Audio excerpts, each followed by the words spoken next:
Unprecedented একটা অভূতপূর্ব ঘটনা ঘটেছে। রাজনৈতিক দলগুলো একসাথে বসেছেন, কথা বলেছেন, ভিন্ন মত, পরস্পরের প্রতি সহিষ্ণু থেকেছেন, শ্রদ্ধাশীল থেকেছেন। তো সরকার যদি ইয়েসের কথা না বলে, যদি না বুঝিয়ে বলে যে দেখেন এইটা করলে এই এই হবে, এটা যদি সরকার না বলে, এখন তো রাজনৈতিক দলও তো বলছে না যে হ্যাঁ ভোট দিন।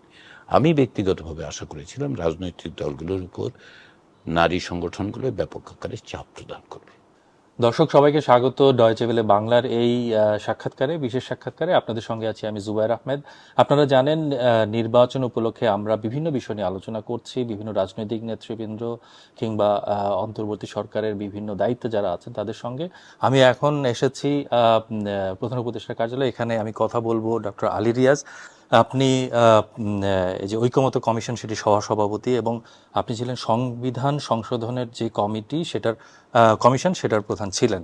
আমি আসলে সেটা দিয়ে শুরু করতে চাই যে সংবিধান সংশোধন কমিশন যখন হলো, আপনি যখন সেটির দায়িত্ব নিলেন, তারপরে আপনার কাছে কোন কোন বিষয়গুলো সবচেয়ে বড় চ্যালেঞ্জ মনে হলো? আমাকে একটু যদি জার্নিটা একটু যদি বলেন যে কিরকম ছিল। সংবিধান সংস্কার কমিশনের ক্ষেত্রে সবচেয়ে বড় চ্যালেঞ্জ যেটা আমাদের জন্য ছিল সেটা হচ্ছে যে বিদ্যমান যে সংবিধান, তার ত্রুটি বিচ্যুতিগুলো এত ব্যাপক এবং এত বিস্তৃত, এবং সেগুলোকে কি করে আমরা এমনভাবে সন্নিবেশিত করব যেটা এই ত্রুটি বিচ্যুতিগুলোকে মোকাবেলা করে এবং একই সঙ্গে সকলের কাছে গ্রহণযোগ্য হয়। কারণ হচ্ছে যে এটা তো কেবল সংবিধান সংস্কার কমিশন তৈরি করলো, এটা তো কোনো একাডেমিক এক্সারসাইজ না যে খুব গভীরভাবে গবেষণা করে আমরা তৈরি করে দিলাম কিন্তু বাস্তবে এটা কাজ করে না, এরকম যাতে না হয়। ফলে এটা ছিল আমাদের জন্য মূল চ্যালেঞ্জ, যে এতগুলো বিষয়কে আমরা মোকাবিলা করব। তারপরে কতগুলো জিনিস সুনির্দিষ্ট করে নিয়েছিলাম, যে যেমন ধরুন ক্ষমতার এককেন্দ্রীকরণ, এটা কমাতে হবে, প্রতিষ্ঠানগুলোকে স্বাধীন করতে হবে, ক্ষমতার এক ধরনের ভারসাম্য তৈরি করতে হবে, এবং সেটা কেবলমাত্র ব্যক্তির সঙ্গে ব্যক্তি না, প্রাতিষ্ঠানিকভাবে করতে হবে। তো এইরকম যেই জায়গাগুলো, বা ধরুন বিচার বিভাগকে স্বাধীনতা দেওয়ার ক্ষেত্রে যেন এক ধরনের সাংবিধানিক ব্যবস্থা থাকে, এটা স্থায়ী এক ধরনের রূপ, এরকম কিছু বিষয় আমরা নির্ধারণ করার কারণে চ্যালেঞ্জটা মোকাবেলা করা সম্ভব হয়েছে। এই কমিশনগুলো তো স্বাধীনভাবে কাজ করেছে এবং পরস্পরের সাথে খুব আলোচনা করে, আবার সামান্য আলোচনাও হয়েছে। যেমন ধরুন সংবিধান সংস্কার কমিশন বিচার বিভাগ সংস্কার কমিশনের সাথে কথা বলেছে, নির্বাচন ব্যবস্থা সংস্কার কমিশনের সাথে কথা বলেছে, কোথাও কোথাও আবার দুই রকম থেকে গেছে। তো যখন ঐকমত্য কমিশন তৈরি হলো তখন আমরা দেখলাম যে প্রত্যেকটা কমিশনের অনেক সুপারিশ আছে, সবগুলি প্রয়োজনীয়, কিছু কিছু ওভারল্যাপ করছে, কিছু কিছু আবার ডাইভার্স করছে, আবার অনেকগুলো। তো স্বল্পতম সময়ে এগুলোকে একত্রে আনতে হবে, প্রধান বিষয়গুলো চিহ্নিত করতে হবে এবং রাজনৈতিক দলগুলোর সাথে আলোচনা করতে হবে। এইটা যেমন ধরুন আমরা 166টি বিষয় শনাক্ত করলাম যেগুলি নিয়ে রাজনৈতিক দলগুলোর সাথে অবশ্যই কথা বলতে হবে। তো ফলে অনেক কিছু বাদ পড়লো, অনেক গুরুত্বপূর্ণ বিষয় বাদ রাখতে হলো। কারণ হচ্ছে যে এমন কিছু করা যাবে না যেটা নিয়ে আপনি দীর্ঘ সময় ধরে আলোচনাই করতে থাকবেন। আর কিছু বিষয় আমরা তো দেখেছি যে আসলে এগুলোতে ঐকমত্য প্রতিষ্ঠা করা যাবে না। আর প্রাথমিক পর্যায়ে আমরা দলগুলোর সাথে আলাদা করে কথা বলেছি, এইভাবে রিজলভ করা যাবে না। ওনাদের মতামতটা পাওয়া গেছে, এখন সকলকে নিয়ে বসতে হবে। আরেকটা জিনিস ছিল, সেটা হচ্ছে যে বাংলাদেশে তো এতগুলো রাজনৈতিক দলগুলো নিয়ে একসাথে বসে আলোচনার কোনো ঐতিহ্য নাই।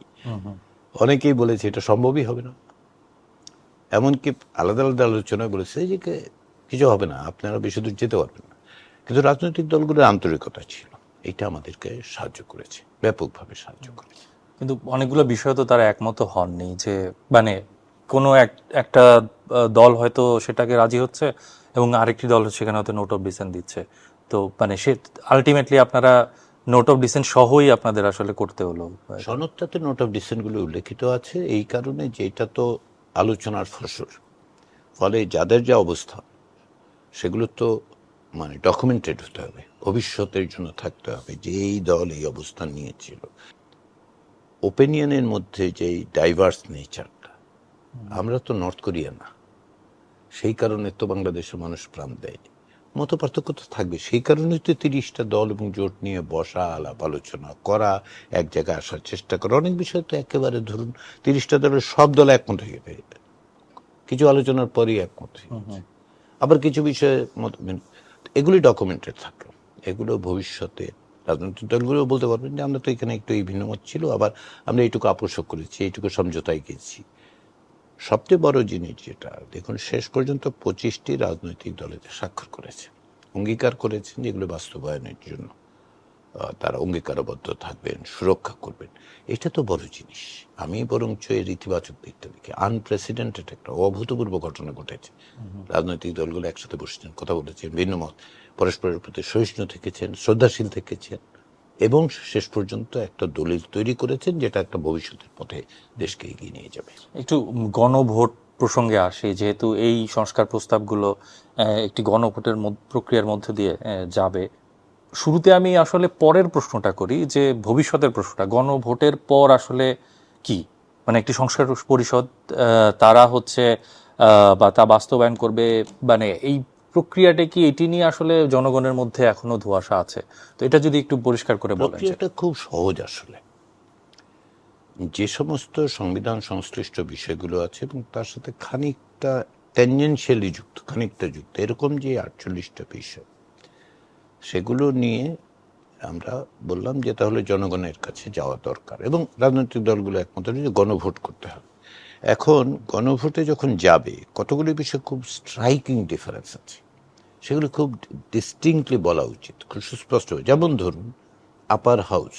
এখন আপার হাউস গঠন নিয়ে কিন্তু মত পার্থক্য নেই, আছে হচ্ছে প্রক্রিয়াটি। এই প্রক্রিয়াটা জনগণ যেন বুঝতে পারে, সেই জন্য ঠিক সরকার ঠিক করলো যে এটা আলাদা করে একটা বিষয় হিসেবে উত্থাপিত। প্রথম কথা হচ্ছে এটা তো প্রশ্ন না, বিষয়, 4টা বিষয়। তো এখন ধরুন এই 4টা বিষয়ে সমস্ত কিছু মিলে যখন সিদ্ধান্তটা হবে, যদি জনগণ সম্মতি দেয়, যেটা আমি দৃঢ়ভাবে আশা করি দেবেন, দিলে কি হবে, সংবিধান সংস্কার পরিষদ তৈরি হবে। এটা কিন্তু জাতীয় সংসদ থেকে ভিন্ন কিছু না। যারা জাতীয় সংসদে নির্বাচিত হচ্ছেন তারাই ওই পরিষদের সদস্য। জাতীয় সংসদ প্রথম দিন থেকে জাতীয় সংসদ হিসেবে কাজ করবে। প্রধানমন্ত্রী নির্বাচিত হবেন, বাজেট পাস হবে, হুইপ, স্পিকার, সব কিছু হবে। পাশাপাশি 180 দিনের মধ্যে যে সমস্ত বিষয়ে গণভোটের মধ্য দিয়ে জনগণের সম্মতি আছে, সেগুলোকে কি করে সংবিধানে অন্তর্ভুক্ত করা যায়, কিভাবে, কোন ভাষায়, কারণ একটার সাথে আর একটা সংশ্লিষ্ট, সেই কাজটা তারা করবেন ওই 180 দিনের মধ্যে। সংস্কারের প্রস্তাবগুলোর মধ্যে যেমন যেমন আপার হাউসের কথা বলছিলেন আপনি, তাহলে আপার হাউস কবে গঠিত হবে? এবং তাহলে এই আপার হাউস কি তাহলে এই যে সংসদ যেটা শুরু হলো অধিবেশন, সে তার পার তো হলো না? তাহলে না, হলো। আসলে আদেশে কিন্তু এটা বলা আছে যে এই নির্বাচনের 6 মাসের মধ্যে আপার হাউস তৈরি হবে। সাধারণভাবে যেটা জুলাই জাতীয় সনদে আছে যে আপার হাউস তৈরি হবে কিভাবে, যখন জাতীয় সংসদের নির্বাচন হবে তখন রাজনৈতিক দলগুলো তাদের মনোনয়নের পাশাপাশি উচ্চ কক্ষে কাদেরকে তারা দেবেন তার একটা তালিকা প্রকাশ করে দেবেন তারা। এক্ষেত্রে তো সেটা সুযোগ নেই, কারণ আমরা তো জানিই না যে জনগণ সম্মতি দেবে কিনা আপার হাউসে। তাহলে রাজনৈতিক দলগুলো এখনো কি করে তালিকা দেবে, কেন দেবে তালিকা? সেই জন্য ব্যতিক্রম ওয়েইভারটা রাখা হইল, যে প্রথমবার যখন জুলাই জাতীয় সনদ বাস্তবায়নের জন্য সংবিধান সংস্কার পরিষদের সম্মতি পাওয়া গেল, উচ্চকক্ষ সংখ্যানুপাতে তৈরি করার সম্মতিটা পাওয়া গেল, তখন 6 মাসের মধ্যে উচ্চকক্ষ তৈরি হবে। ফলে ওই উচ্চকক্ষ ওই 6 মাস পরে তৈরি হবে। এর মধ্যে আবার খেয়াল করে দেখুন যে আমরা যে 180 দিনের কথা বলছি, ওইটা কিন্তু 6 মাস। তাহলে 6 মাস সংবিধান সংস্কার পরিষদ যখন কাজ করছে, সংসদ যখন একই সঙ্গে কাজ করছে, এই সময়ই আসলে একটা প্রক্রিয়া শুরু হবে যাতে আপার হাউসটা তৈরি হয়। ফলে সংবিধান সংস্কারের কাজটা যখন শেষ হবে, সেই সময় আপার হাউস ইতিমধ্যে প্রতিষ্ঠিত হবে এবং নিম্নকক্ষ দেশ পরিচালনা করার জন্য যা যা করার সেগুলো করবেন। তাহলে এই 6 মাস শুধু নিম্নকক্ষই, মানে যেটা আমাদের ট্রেডিশনাল পার্লামেন্ট, তারাই কাজ করবে? হ্যাঁ, ওই যে দুটো ভূমিকা নিয়ে কাজ করবে, কিন্তু তারাই করবেন। তাদের দুটো ভূমিকা থাকবে, তাদেরকে বলা হয়েছে যে তারা দুটো শপথ নেবেন। এবং সরকার পরিচালনা করবে কে? নিম্নকক্ষ থেকে যেভাবে হয়।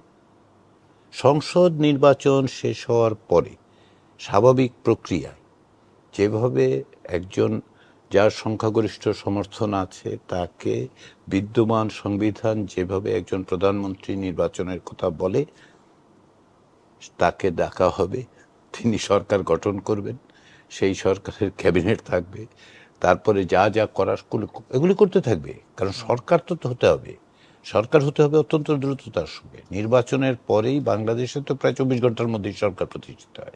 ব্রিটেনেও আমরা দেখেছি যে পরদিন সকালবেলা সম্ভাব্য প্রধানমন্ত্রী রানীর সাথে দেখা করতে যান, রানী সম্মতি দেন, দিলে এখন রাজা হবে আর কি এখনকার ক্ষেত্রে। তো সেটা হবে, সেইটার সাথে কোনো কোথাও কোনো মানে বিভ্রান্তি অনেকেই এই তত্ত্ব দিচ্ছেন বা বলছেন আর কি যে এই অন্তর্বর্তী সরকারের দায়িত্ব তারা আসলে আরো চালিয়ে যাবেন, এমন কিছু একটা। এতটা বিভ্রান্ত কি করে মানুষ হয় আমি তো বুঝতে পারি না। কারণ হচ্ছে যে এটা তো খুব সুস্পষ্টভাবে আদেশে লেখা আছে বিষয়টা। আর দ্বিতীয় হচ্ছে সম্প্রতি একটি অনুষ্ঠানে একটি রাজনৈতিক দলের নেতা এই প্রসঙ্গটা অপ্রত্যাশিতভাবে এবং অনাকাঙ্ক্ষিতভাবে তুললেন যে সরকার নাকি আরো 6 মাস থাকতে চায়। অন্তর্বর্তী সরকার 6 মাস, অতিরিক্ত 6 মাস থাকার কোনো আকাঙ্ক্ষার কথা আমার জানা নাই। এবং যে আইনি প্রক্রিয়ার মধ্য দিয়ে সংবিধান সংস্কার পরিষদ তৈরি হচ্ছে এবং গণভোট অনুষ্ঠিত হচ্ছে, সেই আদেশে সুস্পষ্টভাবে বলা হয়েছে এটা। তারপরেও যারা চেষ্টা করে আসলে আমার মনে হয় জল ঘোলা করা ছাড়া আর তো কোনো কারণ খুঁজে পাচ্ছি না। মানে এই ক্ষেত্রে আরেকটা প্রশ্ন আমার, যে গণভোট হলো, সেই গণভোটের যেটাই রেজাল্ট হোক, আপনি আশা করছেন যেটা হ্যাঁ হবে, এবং মানে তারপরে এই সংসদ আসলে এই গণভোটের মানে এটার কারণটা কি, আমি এই প্রশ্নটা কেন করছি সেটা আমি পরে বলছি, কিন্তু প্রশ্নটা হচ্ছে যে তারা তারা যে মানে এই সংসদ আসলে এই গণভোটের ফলাফল মানতে কতটা বাধ্য? দুটো কারণে বাধ্যতা তৈরি হয়। এক নম্বর হচ্ছে এই সংসদ নয়, তৈরি হচ্ছে সংবিধান সংস্কার পরিষদ, যারা এই সংস্কারগুলো করবে। তারা কেন এটা তৈরি হচ্ছে সেটা হলে বুঝলেই আপনি মানে এটা স্পষ্ট হবে।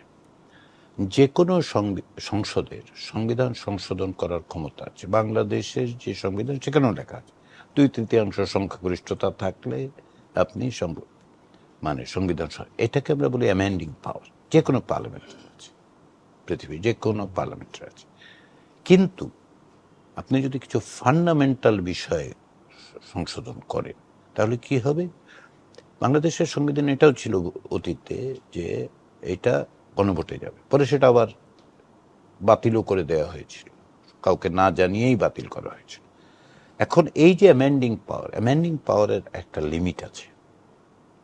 তো আপনি এই গণ অভ্যুত্থানের মধ্যে দিয়ে যে আকাঙ্ক্ষা, রাজনৈতিক দলগুলোর মধ্যে আলাপ আলোচনা, তাদের পক্ষ থেকে যে সমস্ত সেগুলি কি, সেগুলি খুব মৌলিক কাঠামোগত পরিবর্তন। তো সেগুলি কি অ্যামেন্ডিং পাওয়ার দিয়ে করা যায়? আসলে যায় না। এটা যদি আপনি করেন তাহলে আদালতে যখন যাবেন, আদালত বলবে এটা বেসিক স্ট্রাকচার, ডক্ট্রিনের আন্ডারে এইটা বেসিক স্ট্রাকচার ছিল, আপনি বদলাতে পারেন। তাহলে তাকে কিছু পাওয়ার দিতে হবে, যে পাওয়ারটা হচ্ছে যাতে সে বেসিক স্ট্রাকচার, মৌলিক কাঠামো বদলাতে পারে। সেই জন্যই কিন্তু সংবিধান সংস্কার পরিষদের কথা বলা হয়েছে, যে তার এটাকে কনস্টিটিউয়েন্ট পাওয়ার বলে, কনস্টিটিউয়েন্ট পাওয়ার থাকবে। কনস্টিটিউয়েন্ট পাওয়ার আনলিমিটেড থাকে হচ্ছে গণপরিষদের কাছে, সে নতুন সংবিধান লিখে ফেলতে পারে। কিন্তু আমরা তো সেটা বলছি, রাজনৈতিক দলগুলো সেগুলো আসছেন না। একটি রাজনৈতিক দল বা একাধিক রাজনৈতিক দল নতুন সংবিধানের কথা বলেছেন, গণপরিষদের কথা বলেছেন, তো ওই জায়গায় তো ঐকমত্য হয়নি। তাহলে কিন্তু এই জায়গায় তো সকলে বুঝছেন যে, এবং বলছেন, আলোচনা হয়েছে যে কনস্টিটিউয়েন্ট পাওয়ার কিছু দিতেই হবে, যে অতিরিক্ত পাওয়ার দিন, নাহলে না করলে পরে আদালতে গিয়ে আটকে যাবে। তো ফলে তারা ওই কনস্টিটিউয়েন্ট পাওয়ারটা এক্সারসাইজ করবে। কে করবে? সেটা কিন্তু সংবিধান সংস্কার পরিষদ করবে। লোকগুলি একই, কিন্তু বডি কিন্তু দুটো। তার অর্থ কি জাতীয় সংসদ পরে সংবিধান সংশোধন করতে পারবে না? অবশ্যই পারবে। অ্যামেন্ডিং পাওয়ার তো তার কেউ নিয়ে যাচ্ছে না। এইটুকুই তাকে করে থেমে যেতে হবে না, এটা করে থেমে যেতে হবে না। দেশ পরিচালনার জন্য, রাষ্ট্রের আরো গণতন্ত্রায়নের জন্য রাজনৈতিক দল যদি মনে করে এখানে আরো পরিবর্তন, সেইটার ব্যবস্থা রেখেও জুলাই জাতীয় সনদে বলা হচ্ছে যে আপনি যখনই মৌলিক কাঠামোগত কতগুলো সুনির্দিষ্ট অনুচ্ছেদ পরিবর্তন করবেন, তখন আবার আপনাকে গণভোটে যেতে হবে। কারণ কি? ওইটা রেস্ট্রিক্ট করা হচ্ছে যে ইচ্ছা মতো যাতে না হয়। এটা তো হয়েছেই দেশে ইচ্ছা মতো। আর যদি 6 মাস পরে আপনি করেন তাহলে আপার হাউস থাকছে, তাহলে আপার হাউসে আপনার অ্যাপ্রুভালটা নিতে হবে। ফলে এটা নিয়ে মানে বিভ্রান্ত হওয়ার কোনো কারণ আমি দেখি না আর কি। আচ্ছা, মানে মানে আমি এই প্রশ্নে আরো আসছি, কিন্তু তার আগে একটু আপার হাউসের কথা আরেকবার আসলো, সেই জন্য বলছি যে এই 6 মাসের মধ্যে আপার হাউস যেহেতু নাই, তো এই 6 মাসের মধ্যে সংসদ আরো অন্যান্য অনেক সিদ্ধান্ত তো নিয়ে নিতে পারে, যেটা আপার হাউস হওয়ার আগ পর্যন্ত। হ্যাঁ, তা তো অবশ্যই নিতে পারবে, তা তো নিতে পারে, সেটা তো আপনি রেস্ট্রিক্ট করতে পারেন না।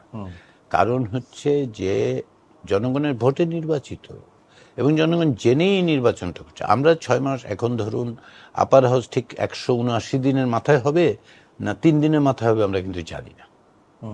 আরেকটি বিষয় যেটি আমি আপনাকে যে প্রশ্ন করতে চাই সেটি হচ্ছে যে এই প্রক্রিয়াটা, এটার যে আইনগত ভিত্তি সেটি নিয়ে কিছু প্রশ্ন এসেছে। যেমন কেউ কেউ বলেছেন যে মানে পদ্ধতিটা এমন হওয়া উচিত ছিল যে আগে সংসদে আলোচনা হবে কিছু বিষয়, যেটি আপনি বলছিলেন যে খুব মৌলিক বিষয়গুলোতে পরিবর্তন আনতে হলে তারপরে গণভোটে যেতে হবে। তো যেখানে যেহেতু সংসদ নাই, তাহলে আগে গণভোটে যেতে হলো। তো কিন্তু প্রক্রিয়াটা হওয়া উচিত ছিল আগে সংসদ করে সেইখানে আলোচনা করে তারপরে যে বিষয়গুলো নিয়ে আসলে মৌলিক পরিবর্তনের আকাঙ্ক্ষা আছে বা সেই জায়গাগুলো নিয়ে তারপরে গণভোটে যাওয়ার কথা উচিত ছিল। মানে এরকম কিছু আলোচনা আছে না, এটা আমি সঠিক মনে করছি না। তাহলে জাতীয় ঐকমত্য কমিশন, এই সংস্কার কমিশনগুলিকে তাহলে বলতে হবে যেগুলি করা ঠিক হয়নি। কিন্তু ওনারা তো পার্টিসিপেট করেছে, যারাই প্রশ্ন তুলছেন তারা তো পার্টিসিপেট করেছে। কারণটা হচ্ছে এইটা, যদি আপনি মনে করেন যে 2024 সালে এই দেশে কোনো গণ অভ্যুত্থানই হয় নাই, তাইলে আপনি এটা বলতে পারবেন যে একটা সংসদ হবে, সেই সংসদে 2/3 পাস হবে, একটা গণভোট হবে। সেটা যদি আবার গণভোটের কথা বলেন, আমি বলবো না, এটা আপনার পারবেন না গণভোট করতে। কারণ কি জানেন, বিদ্যমান সংবিধানে গণভোটের বিধান নাই। শুধুমাত্র 2/3 দিয়ে পার করা যায়। 15th অ্যামেন্ডমেন্ট হয় নাই এইভাবে, হয়েছে তো গণভোট হয়েছিল, হয়তো নাই। 13th অ্যামেন্ডমেন্টে গণভোট হয়েছিল, হয়তো নাই, তাই না? তো প্রশ্নটা হচ্ছে যে আপনি কিভাবে দেখছেন, আপনার দৃষ্টিভঙ্গিটা কি? জুলাই অভ্যুত্থান একটা অভূতপূর্ব ঘটনা। এটা রাষ্ট্রের মৌলিক কাঠামোর সংস্কারের তাগিদ তৈরি করেছে, দাবি তৈরি করেছে, মানুষ প্রাণ দিয়েছে, এবং পরবর্তী সময়ে সমস্ত রাজনৈতিক দল তাকে স্বীকৃতি দিয়েছে যে এইটার কাঠামোগত পরিবর্তন। ফলে শুধুমাত্র সংসদে গিয়ে আপনার 2/3 জোরেই একটা দল করবে সেটার উপর আপনি নির্ভর করবেন, নাকি সকলের আকাঙ্ক্ষা মানুষের কাছ থেকে জিজ্ঞাসা করে নিয়ে আলাপ আলোচনা? 30টির বেশি রাজনৈতিক দল জোটের সাথে আলোচনার মধ্য দিয়েই তো এই এজেন্ডা তৈরি হয়েছে, তাই না? তো ফলে এটা আরো বেশি ইনক্লুসিভ। তো আর মানে এই 180 দিন এর মধ্যে যদি সংস্কার মানে প্রক্রিয়া চলছে কিন্তু সেটি হলো না, মানে একটা জায়গায় এলো না, সেই সংস্কার পরিষদ সেটি করতে পারলো না, তাহলে কি হবে? এই ক্ষেত্রে অধিকাংশ জায়গায় আমরা যেখানে কনস্টিটিউয়েন্ট অ্যাসেম্বলি, গণপরিষদ দেখছি, ওগুলি গণপরিষদ ভেঙে যায়। একটা পিউনিটিভ মেজার বলে এটাকে, যে একটা পিউনিটিভ মেজার তৈরি হয়। তো পিউনিটিভ মেজার তৈরি করার বিপদটা কি? বিপদটা ধরুন, ভয়াবহ কথা বলছি আমি, ধরুন 180 দিন না হলে কি, যদি আমরা পিউনিটিভ মেজারের কথা বলতাম যে 180 দিনে যদি না পারে তাহলে সংসদ ভেঙে যাবে, তখন নির্বাচন হবে কিভাবে? কারণ বর্তমান যেই বিদ্যমান সংবিধান তো থাকবে, ওর মধ্যে তো এরকম নির্বাচন করার যে পথ পদ্ধতি, আগের সরকার থাকবে, 30 দিনের মধ্যেই সে হবে, কিন্তু এইরকম সিচুয়েশনের কথা তো লেখা নাই। আর তদুপরি তখন তত্ত্বাবধায়ক সরকারের ব্যবস্থাই নেই। আদালত রিভাইভ করেছে, তো আদালত রিভাইভ করলে সাথে সাথে কিন্তু সংবিধানে মানে রিপ্লেসড হয়ে যায় না, পরে সংসদ দিয়েই করতে হবে। তার মানে এখন সংবিধানে নাই তত্ত্বাবধায়ক সরকার, তাই তো? তাহলে ধরেন কোনো কারণে সংসদ ভেঙে যায়, তো কি করবে? মানে কে তত্ত্বাবধায়ক সরকার থাকবে নাকি ওই সরকারের অধীনে হবে, যেটা পঞ্চদশ সংসদ? তাহলে কি পঞ্চদশ সংসদে রিভাইভড হবে? অনেক কমপ্লেক্সিটি তৈরি হবে। এটা বাংলাদেশের অস্থিতিশীলতা তৈরির একটা রেসিপি হবে। আমরা আলাপ আলোচনা করে দেখুন না, আমরা বরং আস্থা রাখি রাজনীতিবিদদের উপর। ওনারা তো এই প্রক্রিয়ায় যুক্ত, ওনারা আন্দোলনে ছিলেন, সংগ্রাম করেছেন, ওনারা তো অস্থিতিশীলতা দেখেছেন, তার কি কি বিপদ হইতে পারে সেটা জানেন, ফলে ওনারা করবেন। আর সবকিছুরই তো মানে একেবারে সবকিছুই যে আপনাকে ধরে নিতে হবে এটা হবেই না, কেন? আমরা বরং আশাবাদী হয়ে কাজটা করি, আমরা পারবো, পারা তো যাবে না। সেটাই মানে আমি বলছি এই কারণে যে বিভিন্ন রকমের, যেহেতু মানুষের কাছে অনেক বিষয় পরিষ্কার না, মানুষ অনেক রকম। আরেকটি বিষয় যেটি মানে প্রশ্ন আসছে সেটি হচ্ছে যে মোটা দাগে 4টি প্রশ্ন কিন্তু অনেকগুলো বিষয়, এবং আমরাও সাধারণ মানুষের সাথে কথা বলে দেখেছি, তাদের কাছে আসলে পরিষ্কার না। কেউ কেউ এমনও বলছেন যে মানে অনেক মানুষ যারা অনেক বেশি সচেতন, যারা হয়তো আরো বেশি পড়াশোনা আছে, তাদের অনেকের কাছেই পরিষ্কার না, তাহলে একেবারে সাধারণ মানুষ তাদের কাছে কতটা পরিষ্কার হবে? তো এই জায়গাটা আসলে মানে অ্যাড্রেস করা বা এই জায়গাটা নিয়ে আসলে কি করার, আসলে মানে এই প্রশ্নটা কিন্তু আসছে বারবার। হ্যাঁ, প্রশ্নটা আসছে, আবার প্রশ্নটা কেউ কেউ ইচ্ছে করে তৈরিও করছে। কিরকম? 4টা প্রশ্নের উত্তর না, 4টা প্রশ্ন নাই, কিন্তু ব্যালটে 4টা প্রশ্ন নাই, ব্যালটে একটা প্রশ্ন আছে। হ্যাঁ, গণভোটের পক্ষে না বিপক্ষে। হ্যাঁ, না না, 4টা বিষয় আছে। 4টা বিষয় কি আছে? 4টা বিষয় আপনি খেয়াল করে দেখবেন, প্রাতিষ্ঠানিক স্বাধীনতার প্রশ্নগুলো আছে, উচ্চকক্ষ গঠনের প্রক্রিয়া আছে, নারী প্রতিনিধিত্বের কথা আছে, তারপরে এইরকম ভাবে করে, এবং সর্বশেষে বলেছে এর বাইরেও তো কিছু থাকবে, এগুলো রাজনৈতিক দলগুলো তাদের নিজেদের মতো করে করবে। তো এখন বলতে পারেন যে হ্যাঁ, এত কিছু বিষয়, এত বড় একটা দলিল আপনারা একসঙ্গে দিলেন, দিয়ে একটা প্রশ্ন উত্তর চাচ্ছেন। তিউনিসিয়াতে একটা নতুন সংবিধান তৈরি করে জনগণকে ধরা দেওয়া হলো যে এটার মধ্যে ভোট দেন, ইয়েস অথবা ন। আমি এখন, কেউ যদি তিউনিসিয়ানরা কেউ একটু বলতে, দেখেন আপনার এখানে যতগুলি আছে তার 3য় অনুচ্ছেদটা আমি অপছন্দ করি, হইতেই পারে, কিন্তু সংবিধান একটা কম্পোজিট ডকুমেন্ট।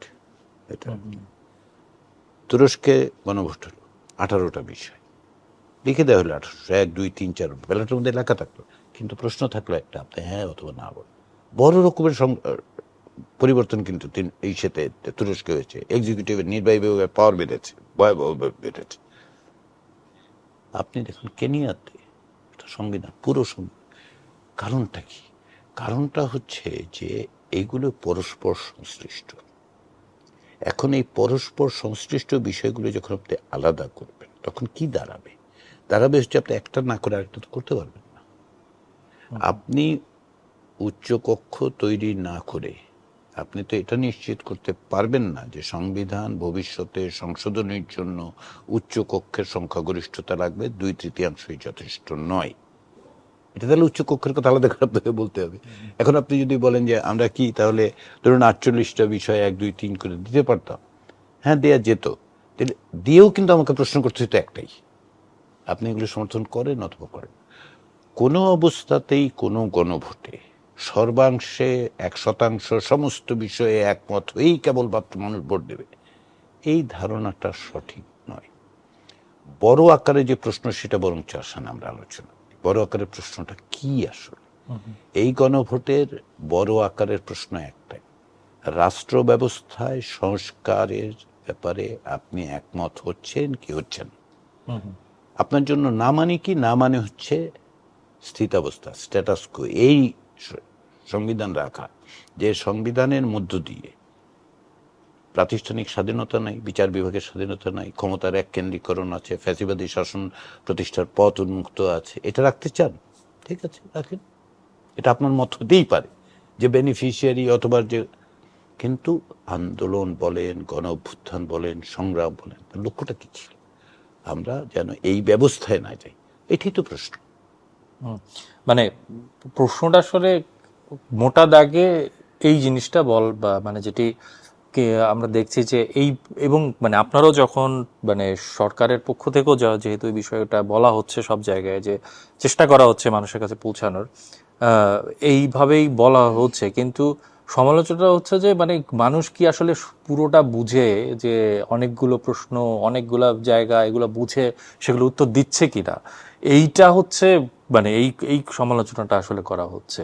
আর আরেকটি বিষয় হচ্ছে যে মানে একটা তো হচ্ছে যে মানে হ্যাঁ বা না দিবে, তারপর হচ্ছে যে এতগুলা প্রশ্ন, সেটি একটা। আরেকটি প্রশ্ন হচ্ছে যে মানে যদি গণভোট হলো এবং সেইখানে বলা হচ্ছে যে যদি ধরেন 20% মানুষ ভোট দিল এবং সেইখানে হ্যাঁ হলো, তাহলে কি হবে? 35% মানুষ ভোট দিয়েছিল 1991 সালে। আমরা সংসদীয় ব্যবস্থায় গিয়েছিলাম এবং সেই সংসদীয় ব্যবস্থা সুরক্ষা করার জন্য আমরা প্রাণপণ চেষ্টা করেছি 90 সালে আন্দোলন করে, যেটা প্রতিষ্ঠিত হয়েছিল যে আমরা পার্লামেন্টারি সিস্টেমে যাব। 91 সালের গণভোটে মাত্র 35% লোক বলেছিল। আমরা তো তারপর 91 থেকে 2006 পর্যন্ত কেয়ারটেকার গভর্নমেন্ট বাদ দিন, তারপরে শেখ হাসিনার সময়ও তো দৃশ্যত বাংলাদেশের সংবিধানে সংসদীয় ব্যবস্থাই ছিল, এখনো আছে, মাত্র 35%। আমি এখন কিভাবে বলবো, খেয়াল করে দেখুন, আমি দুইভাবে বলবো কথাটা। মাত্র 35% লোক বলেছিল, তাতেই আমরা রাষ্ট্রপতি শাসিত ব্যবস্থা তুলে দিয়েছি। অধিকাংশ মানুষ এই অর্থে যারা অংশগ্রহণ করেছিল, তারা 35% অংশগ্রহণ করে বলেছিল যে আমরা ব্যবস্থাটা চেঞ্জ করব। কারণ যে ওই যে 35% অংশগ্রহণ, তার মধ্যে সংখ্যাগরিষ্ঠতা ছিল কিনা, ছিল তো, তাহলে আমরা তো সেই ব্যবস্থা নিয়েছি। বলা হচ্ছে যে সরকার কি আসলে একটি পক্ষে প্রচারণা চালাতে পারে কিনা, যে হ্যাঁ হ্যাঁ এর পক্ষে প্রচারণা চালাতে পারে কিনা? আমরা মনে করি পারি, কারণ হচ্ছে এই সরকার হচ্ছে সংস্কার করার প্রতিশ্রুতিবদ্ধ, অঙ্গীকারাবদ্ধ সরকার। এই সরকার তিনটে বিষয়ের দায়িত্ব নিয়েছিল, অঙ্গীকার করেছিল। কি সংস্কার? মানবতা বিরোধী অপরাধের সঙ্গে যুক্ত ব্যক্তিদের বিচার প্রক্রিয়া সুনিশ্চিত করা, এবং তৃতীয়ত অবাধ সুষ্ঠু একটা নির্বাচন করা। নির্বাচন সরকার করে না, সরকার প্রস্তুতি করে, স্বাধীন নির্বাচন কমিশন সেটা করে। সেই প্রক্রিয়া শুরু হয়েছে, রাজনৈতিক দলগুলো তার সঙ্গে যুক্ত। মানবতা বিরোধী অপরাধের সঙ্গে যুক্ত ব্যক্তিদের বিচারের প্রক্রিয়াটা আদালতের বিচার। সরকার কি করতে পারে? সরকার হচ্ছে এই অপরাধের জন্য যে সমস্ত দলিল, দস্তাবেজ, প্রমাণাদি সংগ্রহ করে দিতে পারে, সেটা তারা করেছে, বিচার প্রক্রিয়া চলছে। সরকার তো গিয়ে বলতে পারবে না যে অমুককে ফাঁসি দিয়ে দাও, অমুককে সাজা দিয়ে দাও, অমুককে ছেড়ে দাও, সেটা সরকার করছে। তাহলে এই সরকারের কাজটার কি থাকলো? সংস্কার করা। কেন সংস্কার করা? সংস্কারটা করবে কারণ এইটা তার অঙ্গীকার, তাকে এই দায়িত্বটাই দেয়া হয়েছে। তো সরকার এখন সংস্কার কমিশন করলো, সেই সংস্কার কমিশন অনেকের সাথে কথা বললো, মত নিল। জাতীয় ঐকমত্য কমিশন করলো, সকল রাজনৈতিক দলকে মত নিল, একটা দলিল তৈরি হলো সকলে। এটা তো সরকারের দলিল না, কিন্তু এটা রাজনৈতিক দলগুলোর তৈরি করার দলিল। সরকার ফ্যাসিলিটেটরের কাজ করেছে। এখন সমস্ত কিছু হওয়ার পরে এই দলিল আমরা, সরকার বললো আচ্ছা ঠিক আছে দলিল তৈরি হচ্ছে, এখন আপনারা যা ইচ্ছেটা করেন।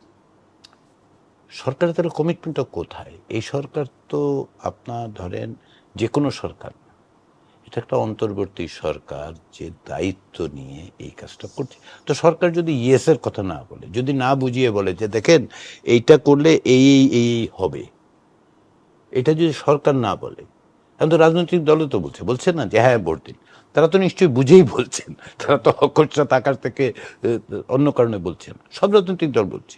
হ্যাঁ, দু একটা রাজনৈতিক দল যারা অতীতে ফ্যাসিবাদী শাসনকে সমর্থন করে অবৈধ নির্বাচনকে বৈধতা দিয়েছিল, তারা এখন না বলে চিৎকার করে উঠছে। তো এটা আমরা বুঝতে পারি, তারা তো ইতিহাসও তৈরি করেছেন। এরকম একটা রাজনৈতিক দল আছে। আমি রাষ্ট্রবিজ্ঞান পড়াই, পৃথিবীতে আমি দ্বিতীয় উদাহরণ পাই নাই যে একই সঙ্গে বিরোধী দল এবং ক্ষমতাসীন দল পাইনি।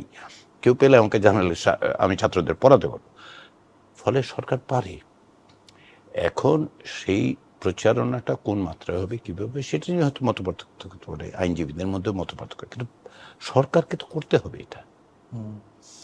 মানে আপনি নারী বলছিলেন যে নারীদের কথা, এবং সেইখানে তাদের যে প্রতিনিধিত্ব আমাদের পার্লামেন্টে এবং রাজনৈতিক দলগুলোতে, সেই জায়গায় আপনারা যেটি বলছেন যে আমি যতটুকু বুঝতে পেরেছি যে 2040 বা এই সময় পর্যন্ত 1/3 যেতে হবে প্রতিনিধিত্ব, তাই তো? সেটি তো ছিল। এইটা আমার যেটা হচ্ছে যে আমরা 2040 সাল পর্যন্ত কেন আমরা মানে যেহেতু আপনি বলছেন যে এটা একটা আকাঙ্ক্ষার জায়গা তৈরি করেছে এই গণঅভ্যুত্থান, আমরা অনেক পরিবর্তনের জায়গায় আসলে এখানে আছে বা ছিল, সেই জায়গায় তো আপনাদের কাছে এই সুযোগটাও ছিল যে নারীদের প্রতিনিধিত্বটাকে আরো শক্তভাবে তুলে ধরার। সেইটা কেন চেষ্টা করেছি? দুটো জিনিস আমরা কিন্তু বলি না ওই পর্যন্ত অপেক্ষা করতে হবে। জুলাই জাতীয় সনদ বলছে 1/3 যখন পূর্ণ হয়ে যাবে, তখন এই যে এখন সংরক্ষিত যে আসনের ব্যবস্থাটা আছে সেটা বাতিল করে দেওয়া হবে। এখন যেটা আছে সেটাই 43 পর্যন্ত আমার যতদূর মনে পড়ে, যে এই যে সংরক্ষিত আসন আমরা বলেছি 10% করে বাড়াতে থাকুন। এখন যদি কেউ 20% করে বাড়াতে থাকে, তো 2-3 ইলেকশনই হয়ে যাবে। হয়ে গেলে এটা বাদ দিয়ে দেওয়া যাবে যখনই 1/3 পৌঁছাবে। এখন যেটা আছে সেইটার মেয়াদটা আমরা বলেছি যে ওর মধ্যে অবশ্যই আপনাকে করতে হবে। ওইটা হচ্ছে ডেডলাইন, ওইটার পরে আপনি যেতে পারবেন না, ওর মধ্যে করতে হবে, কারণ ওই সময়টা বাতিল হয়ে যাবে সংরক্ষিত আসন ব্যবস্থা। সেই কারণে এটা যদি কেউ বলে যে ওই পর্যন্ত আপনারা টাইম দিয়েছেন, না, আমরা বলেছি যে মিনিমাম 10% করে 1/3 চলে যান।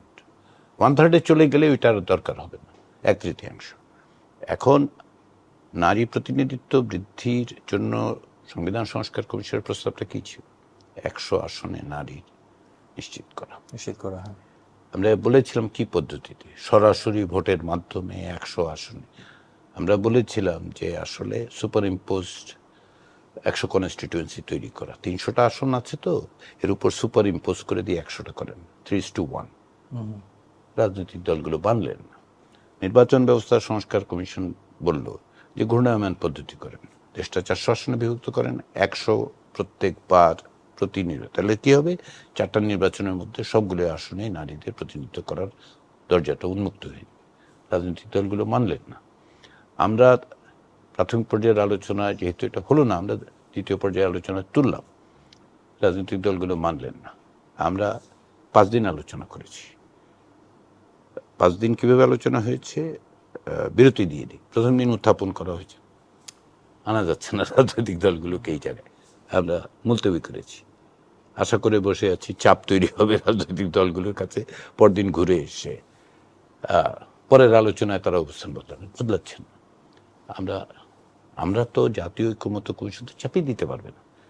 রাজনৈতিক দলগুলোকে তো নিজেদেরকেই, নাহলে বলবে যে দেখেন রাজনৈতিক দলগুলো তখন এই অভিযোগ করবে যে ঐক্যমত্য কমিশন চাপিয়ে দিচ্ছে সবকিছু। আমাকে বারবার বলতে হয়েছে, আপনি খেয়াল করে আপনাদের হয়তো অনেকের স্মরণে থাকবে, আমি বারবার বলেছি জাতীয় ঐক্যমত্য কমিশন কিছু চাপিয়ে দেবেন আপনাদের, আপনারা আলোচনা করে যেখানে সেই জায়গায় যখন ওনারা আসতে পারেন রাজনৈতিক, তখন ফ্লোর থেকে যখন বলেছে এবার আপনারা সিদ্ধান্ত নিন, আমরা হচ্ছে আবার ভাবুন, আমরা সিদ্ধান্ত নিতে চাই। যতটুকু অগ্রগতি অর্জন করা গেছে সেটা হচ্ছে ঐক্যমত্যের ভিত্তিতে, সেটা আমাদের কাঙ্ক্ষিত ছিল না। আমরা চেষ্টা করেছি, আমরা 5 দিন বিভিন্নভাবে আলোচনা করে আশা করেছি। আমি ব্যক্তিগতভাবে আশা করেছিলাম রাজনৈতিক দলগুলোর উপর নারী সংগঠনগুলো ব্যাপক আকারে চাপ প্রদান করবে। আমার কেন যেন মনে হচ্ছে যে সেই চাপটা যথেষ্ট হয় নাই, হলে রাজনৈতিক দলগুলো হয়তো বেন্ড করত, হয়তো তাদের অবস্থান বদল করত। মানে কারা চাপ দিত? আমি নারী সংগঠনগুলো চাপ দিতে পারতেন। যখন ঐকমত্য কমিশনের সাথে আলোচনা হচ্ছে, তখন যেহেতু প্রকাশ্যেই দেখা যাচ্ছে রাজনৈতিক দলগুলো এই অবস্থান নিচ্ছে, তারা তো আসতেই পারতেন, তারা ঐকমত্য কমিশনের সভায় আসতে পারতেন প্রতিনিধি নিয়ে, যে আমাদের 10 মিনিট সময় দিন, আমরা এটা বুঝিয়ে বলতে চাই। ঐকমত্য কমিশন সেটা দিতে প্রস্তুত ছিল। আমরা আমন্ত্রণ জানাইনি, কারণ কি জানেন, আমরা যদি শুধু নারীদের জানাই তাহলে তো অন্যদেরকেও জানাতে হবে, তাই না? শ্রমিক সংগঠনগুলোকে জানাতে হবে, কিংবা ধরেন সমাজের অন্যান্য শ্রেণীর যে প্রতিনিধিত্ব, তাদের সাথে আলাদা করে সংবিধান সংস্কার কমিশন বলেন, নির্বাচন সংস্কার কমিশন বলেন, তারা তো আলাদাভাবে কথা বলেছে। ফলে তাদের নারী বিষয়ক যে সংস্কার কমিশন ছিল, তারা তো তাদের কথাগুলো, এই বিষয়গুলো তো তারা তুলে ধরেছেন। হ্যাঁ, কিন্তু কমিশন যখন ঐকমত্য কমিশনের তো 6টা মাত্র কমিশনের রিপোর্ট, এবং নারী বিষয়ক যে সংস্কার কমিশনের রিপোর্ট সেটা তো অনেক পরে। ফেব্রুয়ারির 15 তারিখ ইতিমধ্যেই ঐকমত্য কমিশনের কাজ শুরু হয়েছে। মার্চের 25 তারিখ যেটা হচ্ছে 7ম রিপোর্ট, সেটা হচ্ছে আপনার মিডিয়া রিফর্ম কমিশন, সেটা বেরোলো। নারী বিষয়ক যে সংস্কার কমিশন তার প্রতিবেদন আরও পরে পেয়েছে। ইতিমধ্যে আলোচনা অনেক দূর অগ্রসর হয়েছে, এবং সেই সময় আপনাদের হয়তো মনে থাকবে যে অনেক রাজনৈতিক দল অসহিষ্ণু হয়ে পড়েছিলেন যে নির্বাচন চাই, তাড়াতাড়ি আলোচনা শেষ করেন, আরবার যদি নতুন কিছু বিষয় এসে যুক্ত করা হয়, আরও একটা কমিশন, আরও 2টা কমিশন রিপোর্ট, তখন আপনারা তো আসলে একটা খেলার মধ্যে চলে যাচ্ছেন। এটা বাড়াতে অব্যাহতভাবে বারবার চেষ্টা করতেছেন। এ তো এক ওই যে অনেকদিন ক্ষমতায় থাকার পরিকল্পনার অংশ হচ্ছে এটা। ফলে ওইগুলি অ্যাভয়েড করে আমরা ভেবেছিলাম যে আমরা আলোচনার মধ্যে দিয়ে অ্যাচিভ করতে পারবো। কিছুটা অ্যাচিভ করা গেছে, সেটা সংবিধান সংস্কার কমিশন কিংবা নির্বাচন ব্যবস্থা সংস্কার কমিশনের যা কাঙ্ক্ষিত ছিল তার নয়। এটা দুর্ভাগ্যজনক, খুবই দুর্ভাগ্যজনক। রাজনৈতিক দলগুলোর, আমি তো আশা করেছিলাম। আমি আপনাকে একটা উদাহরণ দিই। এমন একদিনে এজেন্ডাতে এটা সেট করা হয়েছিল, সেই দিনটা সরকারিভাবে 24-এর গণ অভ্যুত্থানে নারীদের ভূমিকার জন্য ওই দিন একটা নারী দিবস বলে ঘোষণা করা হয়েছিল। আমরা ডেলিবারেটলি ওই দিনই এইটাকে দিলাম এজেন্ডাতে, দিয়ে আমি শুরুতে সকালবেলা সকলকে স্মরণ করিয়ে দিলাম, দেখুন আপনারা এখানে এসছেন, কারণ হচ্ছে এমন একটা পরিস্থিতি আন্দোলনে তৈরি হয়েছিল যে নারীরা রাজপথে নেমে, নারী শিক্ষার্থীরা রাজপথে নেমে এই আন্দোলনকে অভ্যুত্থানের দিকে না নিয়ে গেলে আপনি এখানে বসতে পারতাম না। ফলে তাদের ভূমিকাটা স্বীকার করুন, আসেন আমরা সকলে তাদের একটা প্রতিনিধিত্ব নিশ্চিত করি। তারপরও পারা গেল। আমার মানে একদম শেষ প্রশ্ন যেটা, সেটি হচ্ছে যে মানে আপনার কি মনে হয় যে এই যে সংস্কার প্রস্তাব করা হয়েছে বা সবকিছু মিলিয়ে আমরা মানে যেই বিষয়টি বারবার এসেছে, একটা কর্তৃত্ববাদী একটা যে রাষ্ট্র বা একটা গভর্নিং ব্যবস্থা, সেইখান থেকে আসলে বেরিয়ে আসতে পারবে বাংলাদেশ? সেই সম্ভাবনার দরজা উন্মুক্ত হয়েছে। কেবলমাত্র কাগজে কলমে লিখেই তো হবে না, রাজনৈতিক সংস্কৃতি বদলাতে হবে এবং রাজনৈতিক অর্থনীতি বদল করতে হবে। তো আমরা সেই দরজাটাই খুলতে পারছিলাম। আমরা সেই দরজাটা প্রাতিষ্ঠানিকভাবে এগুলির বন্ধ করার পথ যে তৈরি করা যায়, সেই সুযোগটা তৈরি হয়েছে, সেই সম্ভাবনাটা তৈরি হয়েছে। সেটা কিভাবে করা যায় সেটাও লিখিতভাবে তৈরি হয়েছে। সেটা বাস্তবায়ন করতে হবে এবং আরও অনেক কিছু করতে হবে। অকস্মাৎ যে রাষ্ট্র কাঠামোর মধ্যেই এই প্রবণতাটা আছে এবং সাংবিধানিকভাবে প্রথম থেকেই ছিল, ক্ষমতার এক কেন্দ্রীকরণ না হলে ৭৫ সাল হয় না, ৫ সাল হয় না, তাই তো? তাহলে এটা ছিল এবং সেটা অপসারণ করার পথ তৈরি হয়েছে। সে ব্যাপারে এক ধরনের ঐকমত্য তৈরি হয়েছে, ফলে সম্ভাবনা তৈরি হয়েছে। ক্ষমতার এক কেন্দ্রীকরণ যাতে না হয় সেইটার প্রাতিষ্ঠানিক ব্যবস্থা তৈরি করা হয়েছে। এগুলো বাস্তবায়ন করতে হবে, চর্চা করতে